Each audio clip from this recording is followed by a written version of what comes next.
I'm an Italian chef that from Italy I moved all the way to Texas to work for the very best barbecue restaurant in business, to master the craft of barbecue. Now I'll teach barbecue worldwide. My name is Max and this is Texicana BBQ. What's up everybody, Texicana BBQ. Today we are in Italy and we're going to do some asado. The way we're gonna cook our asado will be how they say in Brazil, no varal.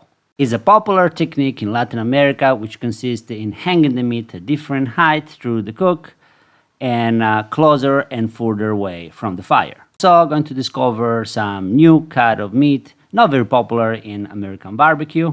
And I also threw in there some slurpy side dishes and sauces.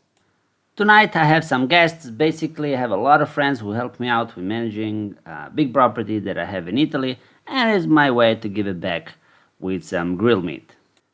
I'm cooking basically in the garden of my property. You can see the big house, the orange and gray, and other two apartments on the side. I usually rent those apartments in summer, so if you want to come and hang out, grill some meat, you're all invited. The property is located in Calabria, in the very deep south of Italy, and the city is called Soverato, a small village on the Ionian coast. From a culinary point of view, Soverato and many other small villages in Italy is very interesting because they are on the beach, on the sea, but very close to the mountains. In the late 1700s, Soverato was destroyed by a terrible earthquake.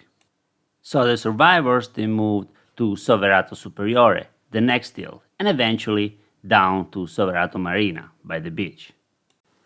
And if you wonder what's the story of Soverato got to do with food, well, it got a lot to do because the way we live is the way we eat. If somebody moved from the mountain to the beach, of course, on a culinary aspect, the food will be affected. So that's why it makes everything very interesting.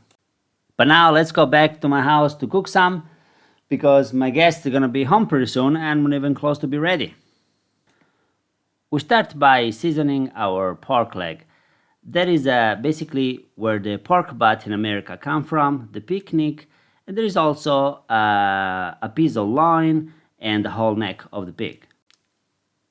As for seasoning, it consists in a little bit of seasoning salt, garlic, rosemary, olive oil, and a bunch of salt to crisp up the meat and take away the moisture. We're not gonna pull this leg. The end result will be a sort of a leaner version of a porchetta. We're gonna have some cracklings, we're gonna have some juicy meat. It's interesting to notice that in Italy we do not have the Boston butt as a cut itself. It does not exist. So if you go in Italy and you ask for a Boston butt to the butcher, he doesn't know what you're talking about most of the time. A very popular cut that instead everybody knows is the coppa or capocollo, which we cured for charcuterie. The coppa is positioned right on top of the Boston butt, and there is part of the neck and the beginning of the loin. The whole leg is the thickest piece of meat, same for when cooking the whole hog, so it will take quite some time to get done. Throughout all the leg I create some pockets and I go as deep as I can, and I will put in there some garlic and rosemary. And we're looking pretty good. We're pretty much done with prepping and seasoning. Next we have two individual coppa or capocollo, as I mentioned earlier. The way we're gonna cook it, it will be just like a pork butt. The seasoning will be almost just seasoning salt and a little bit of black pepper. I do not put too much black pepper because the black pepper is great, but when exposed to a lot of direct heat, it can turn out very bitter. And also our coppa is done. The last thing left for me to do is to tie them up our coppa in order for me to hang them later. As for ribs, I have almost a whole rib cage from rib 1 to the 10th. In the bottom of the chuck ribs there's the decal fat right there, and the brisket is attached. Like most brisket in Italy is not very big. It might be between 5 and 6 pounds, but I decided to take it off anyway and cook it individually. Even if the trend is slowly changing, brisket is a relatively unknown cut in Italy. Actually, the Italian butchery does not have a brisket cut. As for marbling, this little brisket will be probably the equivalent of choice or select. So we're gonna go hot and fast. Why? Well, you check it out my video prime brisket versus choice brisket and you'll find out why. We gotta do a lot of makeup to this brisket, but hey, this is how brisket is born. For brisket and all the other meat, the approach in the beginning will be the same. We're gonna give 2-3 hours to create a nice char and bark. So the bark won't be as pronounced as Texas style, but in compensation we're gonna have a lot of char because of the direct heat. Also, if you want to check out for beef ribs, how to make Texas style beef ribs, where they come from, and how to make pastrami beef ribs, I made a specific video about it, but for all this video, I will leave the link below in the description. We're gonna trim them a little bit. This, of course, guys, try to keep an open mind. It's not Texas style. This is asado, so it's gonna have a little bit more silver skin, fat, and stuff hanging. Is all right. The red lean piece of meat on top of the ribs on the left, that is called what they call in Argentina asado de tira.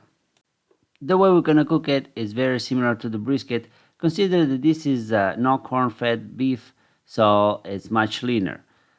Once we get a color, wrap it in foil, convection in a smoker.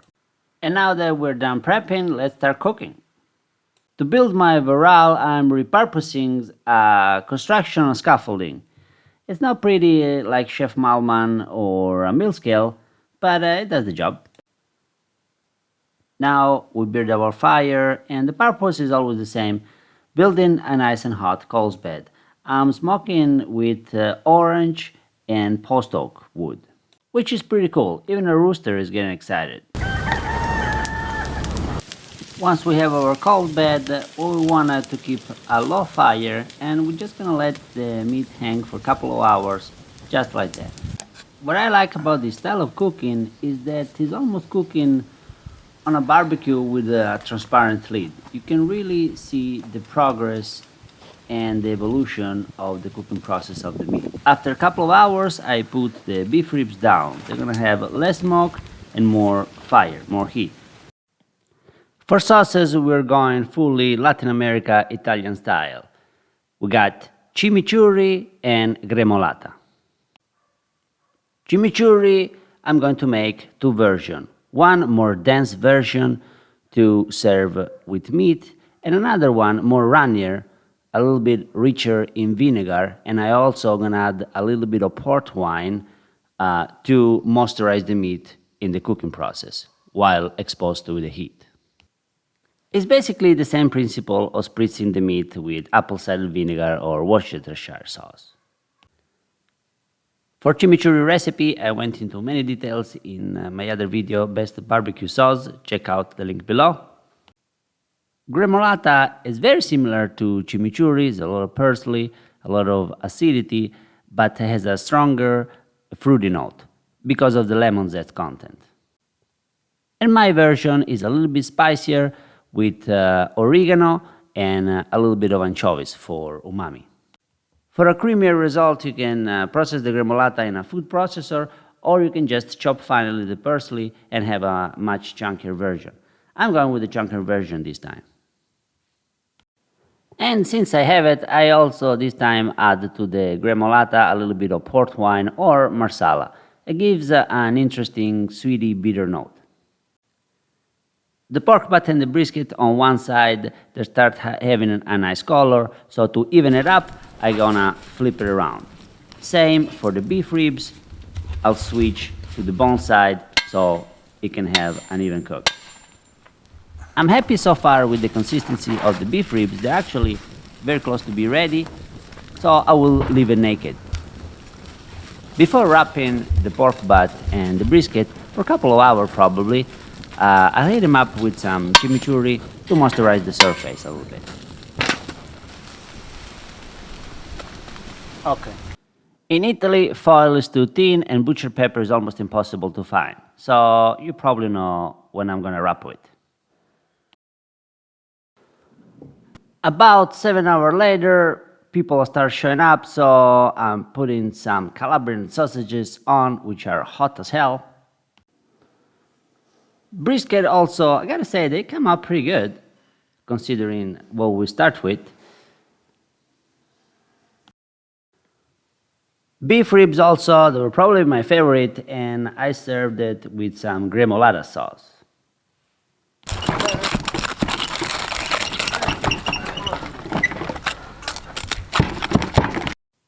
The pig roast, I ran it the whole time naked, and in the last probably 15 minutes, I flip it skin side down to crisp it up the skin. Very happy with it, it was super juicy.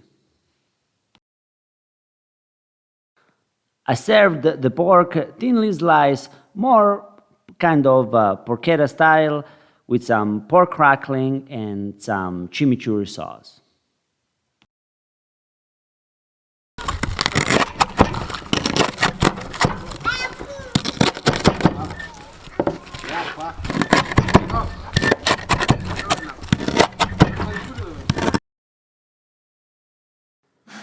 Last but not least, I made some bruschetta with some chimichurri sauce on a sourdough bread.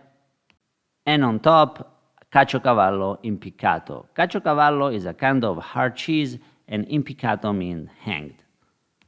It's that kind of treat that is always loved and never disappoint.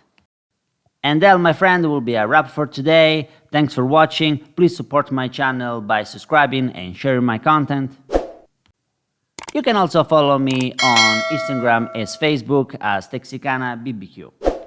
I'll be probably here in Italy for another couple of weeks, so more content to come from Italy, and I'll see you soon. Ciao!